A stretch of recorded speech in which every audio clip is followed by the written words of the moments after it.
The Economic Survey of 2016-17 was presented by the Chief Economic Advisor Praveen Chakravarty today.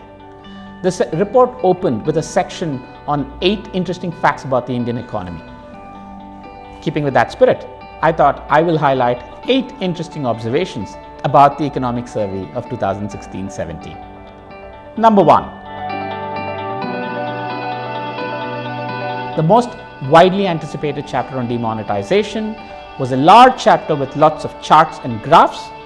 Unfortunately, it did not reveal anything new, nor did it do much to clear the air on much of the debate on the impact of demonetization both in the short term and in the long term.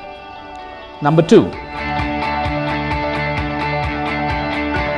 The Economic Survey used the word NPA 22 times. Last year's report used the word NPA 10 times. That alone tells you how the problem of NPA continues to fester and we do not have a solution yet. The Economic Survey proposes a solution, what is colloquially known as a bad bank, but does not highlight how the issues of pricing, capital and incentives will be resolved for this bad bank. Number 3. There's been a lot of talk about what the Economic Survey says about the Fiscal Responsibility Act and the need for fiscal prudence. But I thought the more interesting part was how the survey highlighted the importance of fiscal situations for the states and actually argued how the states should be less dependent on the center for transfer of revenues and should be going to the market for borrowings, which will impose some discipline into their fiscal situation. Number 4.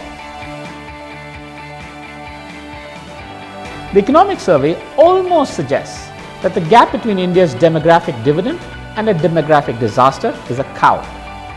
It highlights how the apparel industry and leather and footwear industry are the 2 industries that can create millions of jobs, especially for women.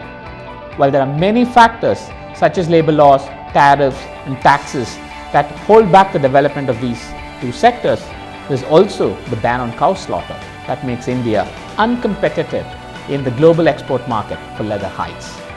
Number 5.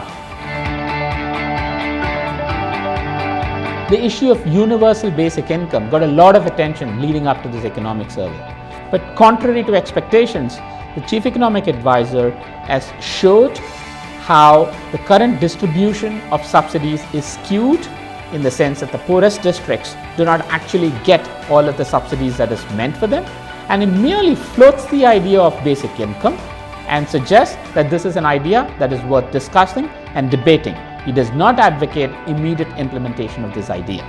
Number 6. Perhaps the most important issue from a longer term perspective that the Economic Survey highlights is the issue of economic divergence among India's states. This survey shows how the richest states continue to get richer while the poorer states are getting left behind, and it is true with health parameters as well.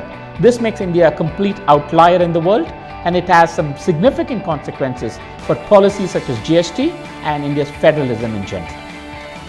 Number 7.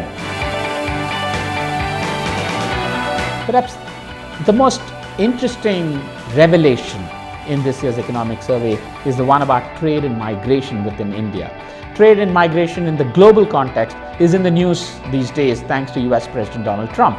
The Economic Survey, using data from GST tax databases and railway passenger information, shows how the movement of trade, goods and services and people across the borders of various states of India is free and robust. Number 8. The Economic Survey cheekily suggests that the urban local bodies of big cities such as Bangalore and Jaipur can actually increase their tax revenues by 10 to 20 times merely by increasing their compliance on property tax revenues.